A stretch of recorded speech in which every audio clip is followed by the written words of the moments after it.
Hello, how are you all doing? Hope you all are enjoying our video lessons. Are you enjoying video lessons? How is it going at home? How much time does it really take to switch on the computer or the laptops and switch on this one? Do you like listening to classes at school or through this internet and e-classes? Which one are you really enjoying? I really want to know. Okay. Yes, but I badly miss our school classes because I am not able to see any one of you. I badly miss all of you. Hope to see you soon, as early as possible once the school reopens. Right, children? Okay, this is Vidya. In this new module where we are going to learn or where we are going to listen to a very beautiful, interesting and little funny and silly story. Okay, I have used so many words to describe this story. I really enjoyed reading this. I hope you all will enjoy the same. I hope you all will also feel the same. Okay, let's see what is the lesson about, what is the story and who all are involved in the story. Okay, are you all ready? Good. So before we get to that and the name of the story, I have, as always, few questions. Right. So what is the first question that I have for you? Do you remember your childhood days? Now you are in grade 8. But when you are in class 1, 2, 3, 4, how is your mentality? Do you really enjoy some people coming to your house? Do you remember anything of that sort? Do you like guests? Did you enjoy your summer vacation when you went somewhere or someone came to your house? Did you enjoy people talking to you or they are telling stories to you? Did you enjoy all of this? Usually whenever we say or speak about stories, we always remember our grannies and grandpas. But other than them, like, children also tell a lot of stories. Yes? Do you really think so? When do they actually tell stories?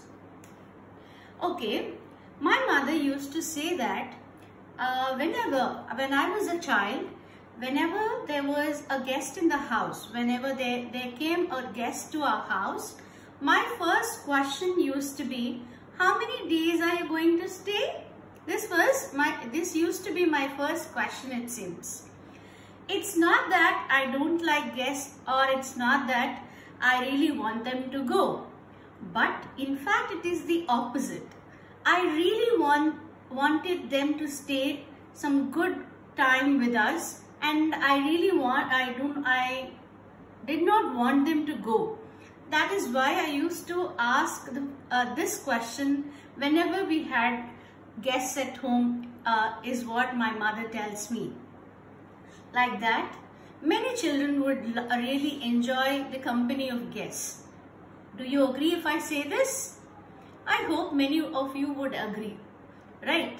So, and children in general, when you come to teenage, things may change.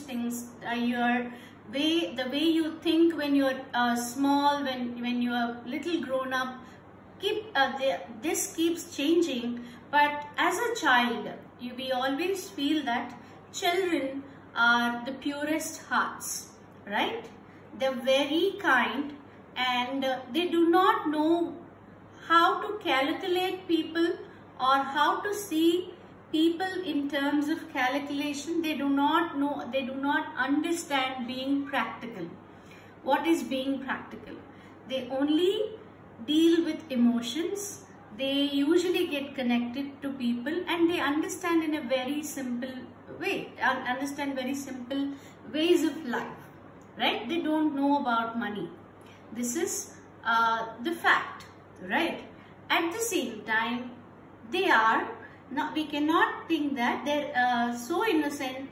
At times they behave smart, that we cannot even catch them, right? These things do happen. Okay, so in the story also we have such things happening, and how the story was told, what happened, all of this we are going to see now. Okay, so what is the name of the story? Here we go. The Quince Tree. The name of our next lesson is the Quince Tree. Quince Tree. Have you ever heard of this tree before? Do you know any tree like this? I don't think we have such type of trees in India. They belong to the family of pear. We all know what is a pear, how does a pear fruit look like, right? So green in color, more or less like apple, but the shape is little different. Okay, this also, the quince also belong to that family, and it looks more or less the same. Okay, so the name of the lesson is the Quince Tree. Okay, so after knowing about the lesson, we should know who wrote the lesson, right? Who is the author? So author is a bit familiar. You must have heard this man's name before. He is Hector Hugo Munro. Hector Hugo Munro, more popularly known as Saki, right? So this man, he has written a number of stories, and in his stories there is a hidden moral, and we usually find he is compared to O. Henry in many ways because he is very popular with his short stories, right? The way he deals the subject is definitely different from that of many writers. Okay, he has his own style when he takes up a topic, right? Hector Hugo Munro, okay, he's a British writer and popularly known as Saki, right, or Saki. Fine. So the name of the story, the Quince Tree. So when we have understood the name of the story, so you should know who all are involved in this story, who all are there, the characters in the story. So here we go with the characters. So the characters are 1. Vera or Vera. Okay, all these are proper nouns. The pronunciation may vary because the story is a French story. So their pronunciation is definitely different from that of Indian or American pronunciation. You can see this as Vera or Vera. The second one is Betsy Mullen. The second name that we have in the story is Betsy Mullen. Then Mrs. Beverly Kimball. Mrs. Beverly Kimball. Then Mrs. Lambert. Mrs. Lambert. Then the next one is Cubert. The last character's name is Cubert. So all these characters are important, but the story starts with these two people. There are few small characters as well, but these are the major characters. These are the major people involved, and among these two names are really important. Okay, not just two, even this one Vera, second one Betsy Mullen, then Mrs. Beverly Kimball. These three characters are very important in the story. Okay, I hope you all understood the name of the story and the characters as well. So what is the name of our story? The name of our story is the quince tree. Okay? Quince is a kind of a tree which has fruits which belong to the pear family. Okay? They are green and yellowish in color. People usually make jam out of it. There are many fruits in India where we can make jam, right? So there is pineapple, there is apple, there is your guava, so many fruits. Similarly, this quince also is a good fruit where you can make sweet jam, which children love. Fine. So let's start our story. Okay? Shall we start then? Are you all ready and listening actively? Right. So, read on to find out what Vera does to protect an elderly tenant, Betsy Mullen, and ensure that she is not turned out. So, the story involves two things. First, the tenant and the owner relationship, okay, and how children deal with issues when they really get attached to people and all of that. Who is an owner and who is a tenant? Do you know this first? So when you own a property, you are the owner. If somebody lives there for some time and they are paying for you, they become tenants, right? So they may be living in an apartment, you may own an apartment or a house or something like that, and they give you annually or maybe monthly some amount so that they can stay. Those people, those who give you rent, we also say this as rent, right? They are called tenants, and the owners are the one who own the property, right? Good. Let's read. Now, listen very carefully. Page number 30. Everyone, page number 30. I have just been to see old Betsy Mullen, announced Vera to her aunt, Mrs. Beverly Kimball. She seems to be in a very bad way with her rent.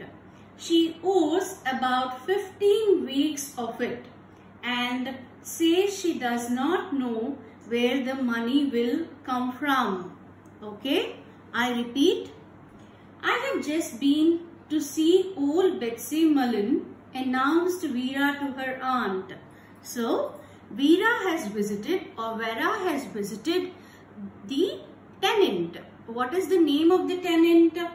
Betsy Mullen. Okay, and she is expressing this or telling this to her aunt. What is the name of the aunt?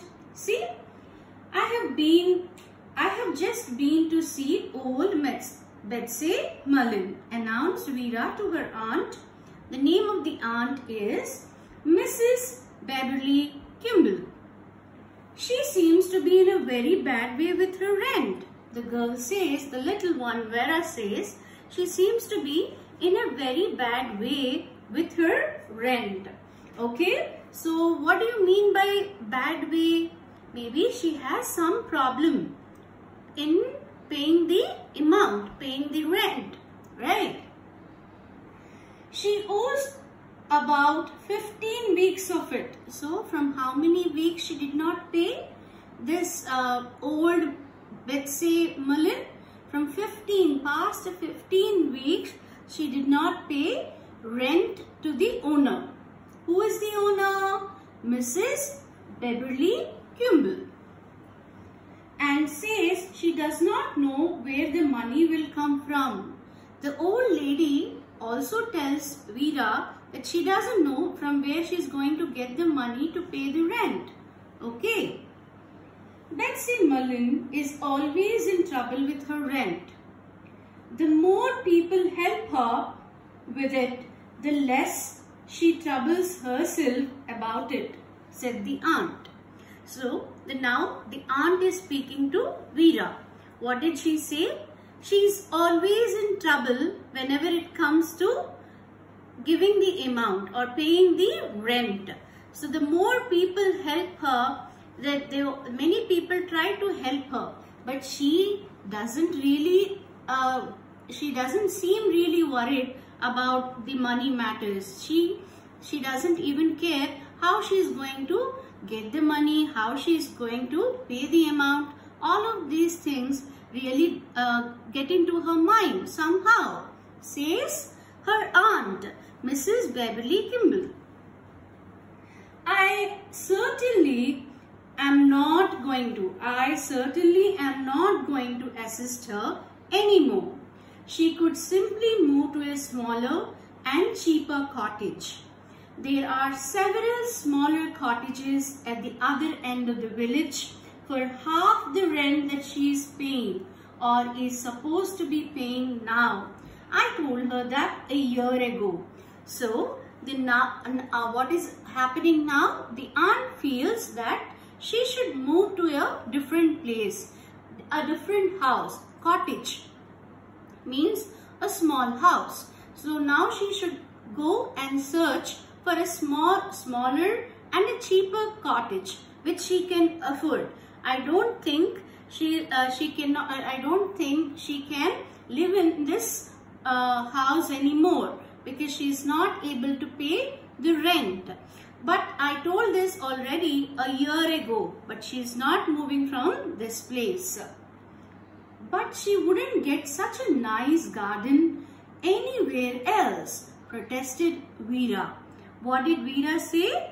When the aunt was saying this, immediately she responded, and her response was this: she's not going to get a beautiful garden like this, but she wouldn't get such a nice garden anywhere else, protested Veera. And there's such a jolly quince tree in the corner. The girl also says that, and there's such a jolly quince tree in the corner. I don't suppose there's another quince tree in the whole parish.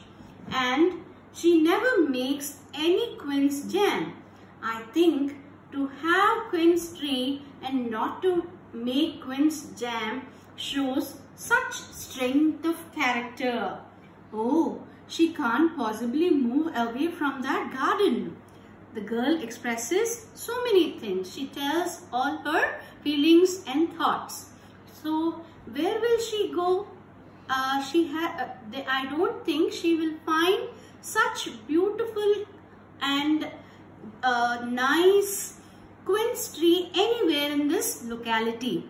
Okay? And one more thing she mentions about this one, that though there is a very beautiful and nice quince tree in the garden, she never tried to make jam from these fruits. That shows her strength of character.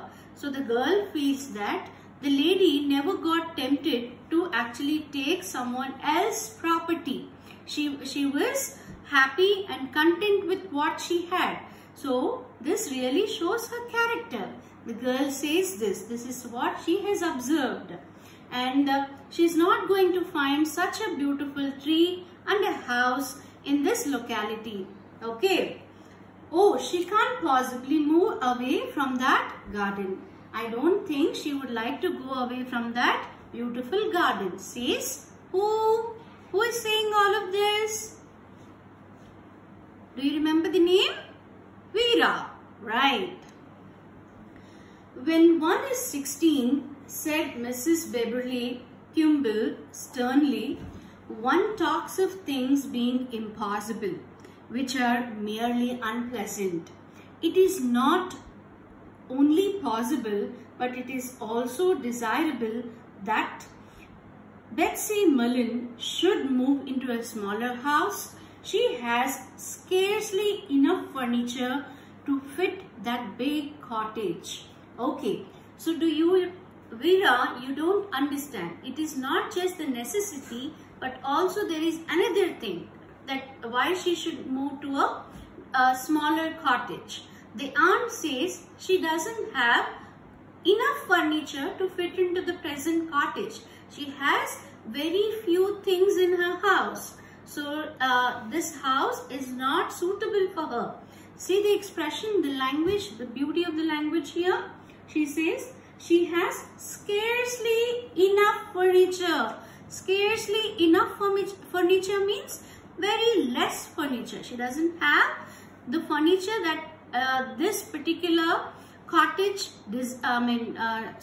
desires. Okay, she doesn't have suitable furniture that fits into this cottage. She has very less. As far as value goes, now Veera speaks. As far as value goes, said Veera, after a short pause, there is more in Betsy Cottage than in any other house for miles around. So the girl says something new, something different now. What is she saying? As far as value goes, and then she has taken a small pause, there is more in Betsy's cottage than in any other house for miles round. So what is she saying? So she is saying that, okay, she wanted to first tell something as far as value goes. Maybe she wanted to talk more about the character of the lady, but then she took a small pause. Veera took a small pause and she started telling that she has something more important than all of these things in that small cottage. What is it that that she has and nobody else has in that area? Nonsense, said the aunt. She parted with whatever old chinaware she had long ago. So now she even doesn't have the chinaware which she used to have. Chinaware means the products which are made in China, and maybe the cutlery and all of that. Now she doesn't even have them. She parted ways with them. So she no longer has those good things. Now what else is there in that house? What important things you mean? I don't think that there is anything important. There is anything good in the house. I am not talking about anything that belongs to Betsy herself. The girl again speaking. What is she saying? I am not talking about anything that belongs to Betsy herself, said Veera daintily. But of course, you don't know what I know, and I don't suppose I ought to tell you. Okay, the girl is twisting a lot. She is bringing some element of suspense. What is she saying? I am not saying that she has something that belongs to her or herself. There are things that are valuable. Okay, but of course you don't know what I know. You don't know what I know, says Veera. And I am not sure whether to tell you this or not, also says Veera. You must tell me at once, exclaimed the aunt, suddenly alert. All of a sudden, aunt became so alert and she got into the moment and said, you must tell me. Okay. I am perfectly certain that I shouldn't tell you anything about it, said Veera. But then I often do things that I shouldn't do. What did Veera say? I am perfectly certain. I know this very well that I shouldn't be revealing anything. I shouldn't tell you anything. But you know me, I always do things which I shouldn't be doing. Okay. So we understand that she is going to tell something to whom? Who is going to tell to whom? What are they going to tell? Veera is going to tell something about Betsy Millen or Betsy Millen's house or what she has in the house and all of that to her aunt. What is the name of the aunt? Mrs. Beverly Kimball. Right. So we are going to see more about it in the coming, in the next module that I am going to make for you. Maybe this module may, one may take one, 2 or 3. I am not so very sure, but this is going to be interesting. Let's wait for what happens next. So before I leave, I want you to do a small assignment. It's not like a homework that I'm giving you, but a small task. So you go, find out, talk to your parents, ask them your childhood stories. So how you behaved, how you were, did you tell anything interesting to anybody when you are a kid? Okay, discuss all these things. Now that we have a lot of time, and the best part of this lockdown is that our parents are with us, right? So you discuss with your father, mother, how you behaved when you were a child. Okay. So before I leave, what is the name of the story that we are doing now? The quince tree. The quince tree means quince tree is a kind of a tree which has fruit similar to that of our green apples, or you can say the pear fruit, right? So we are going to see what happens next in the next module. Thank you.